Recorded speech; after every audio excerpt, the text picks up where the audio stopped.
बिस्मिल्लाहिर्रहमानिर्रहीम।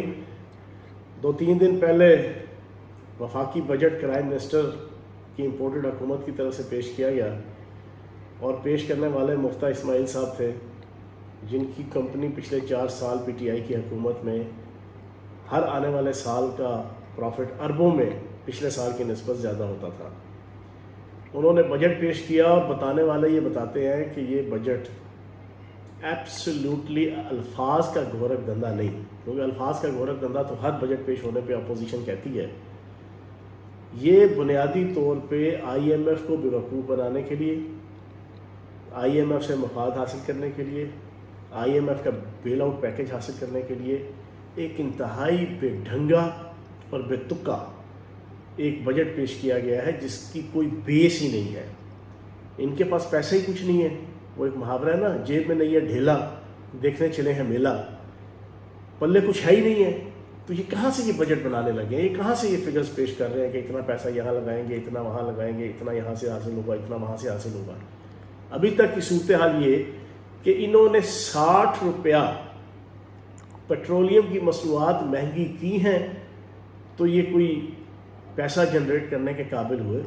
इन्होंने अपने पहले 2 महीने तो जनाब सुल्तान मफरूरुद्दीन, नवाज शरीफ साहब, इसहाक डार साहब, बेगम सफदर अमान, हमजा शहबाज शरीफ, इन्होंने अपने अपने केसेस को जो है ना वो सीधा बदरा किया है। अपनी अपनी अयाशियों वालियों तललियों के अंदर मामला सीधा करने पर लगे हैं। इनकी तो कोई ना ख्वाहिश थी, ना मन तमन्ना थी, ना विल थी, ना विश थी कि कोई पैसा जनरेट किया जाए, कोई गरीब आवाम को, कोई पाकिस्तान की इकॉनमी को कोई प्रॉफिटेबल किया जाए, उसके लिए कोई हेल्पफुल, कोई असिस्टेंस हो कि कोई मामलात चले, कोई इकानमी चले। उसकी तरफ तो इनकी तवज्जो ही नहीं थी।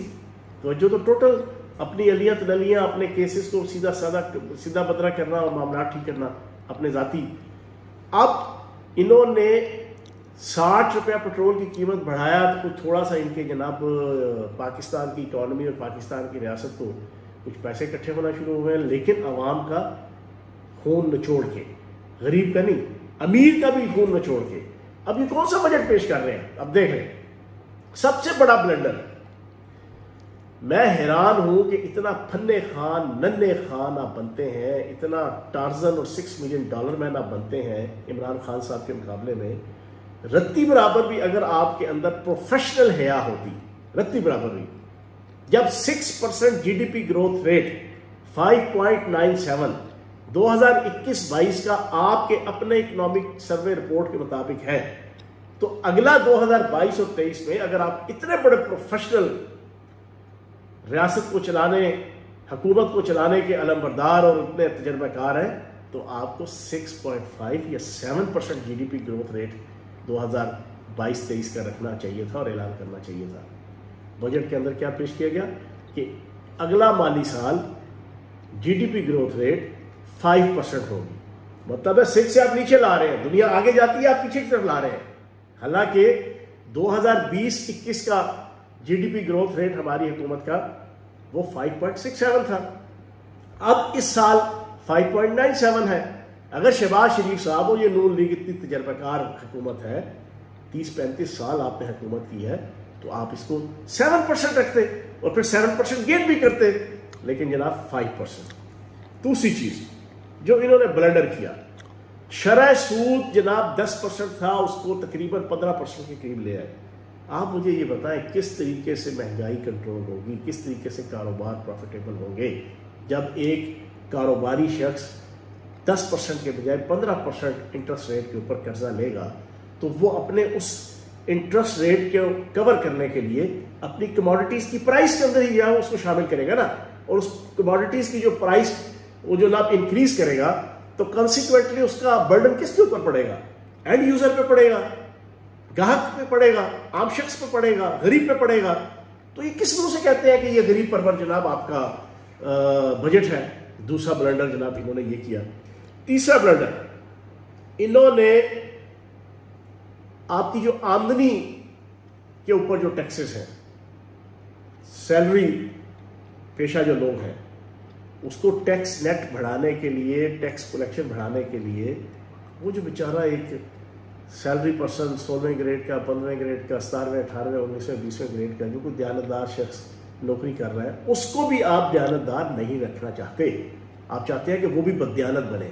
आपने जनाब कहाँ से कहाँ उठा के जनाब आपने वो जो रेशो थी 10 लाख तक की जनाब 12 लाख तक का जनाब आपका टैक्स लगता था, 12 लाख से नीचे वो टैक्स एग्जेम्पशन थी, आपने उसको जनाब कम कर दिया, फिर उसकी टैक्स की रेशो बढ़ा दी, और इसी तरीके से आगे जितनी जनाब सैलरीज बढ़ रही थी और साल की आमदनी जनाब 12 महीनों की जिसकी बढ़ रही थी उसके मुताबिक उनका टैक्स भी बढ़ा दिया गया।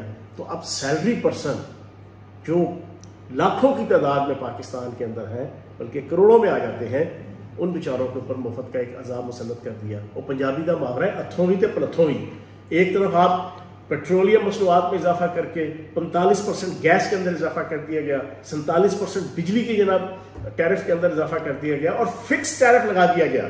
सबसे इंपॉर्टेंट चीज, आपने बिजनेसमैन के ऊपर फिक्स टैरिफ लगा दिया। एक फैक्ट्री चलाने वाला, एक इंडस्ट्री चलाने वाला, वो एक जो यूनिट्स कंज्यूम करेगा उसके ऊपर तो लगेगा ही लगेगा टैक्स, लेकिन उसके अलावा फिक्स टैक्स लगा दिया हर इंडस्ट्री के ऊपर, जो एक बहुत ह्यूज अमाउंट के अंदर है। तो इन सारी चीज़ों के बाद एंड में एक तरफ तो कारोबार तबाह होंगे, एक तरफ तो बिजनेस तबाह होंगे जो हो रहे हैं। आप चले जाएं बाज़ारों के अंदर, आप फैसलाबाद, रावलपिंडी, लाहौर के आप बाज़ारों में चले जाएं, पूछें कि पिछले 2 महीने से कितने गाहक हैं, कितनी आपकी कंजम्पशन है, कितनी इनकम है, तो आप हैरान रह जाएंगे कि जब बिजनेसमैन, छोटा बिजनेसमैन, दरमियाना बिजनेसमैन और एक अच्छा बिजनेसमैन भी जब वो झोलियाँ उठा के सुल्तान मफरूरुद्दीन नवाज शरीफ को और इस प्राइम मिनिस्टर को बधाई देता है, तो फिर पता चलता है कि जनाब हालात क्या है। तो मैं ये समझता हूँ ये बजट एक मजाक है। इस बजट के ऊपर रोने के अलावा, पीटने के अलावा, सर पीटने के अलावा मैं ये समझता हूँ और कुछ चीज़ भी नहीं है, और इस पर बंदा क्या तबसरा करे। सब्सक्राइब करें और बेल दबाएं ताकि कोई खबर रह न जाए।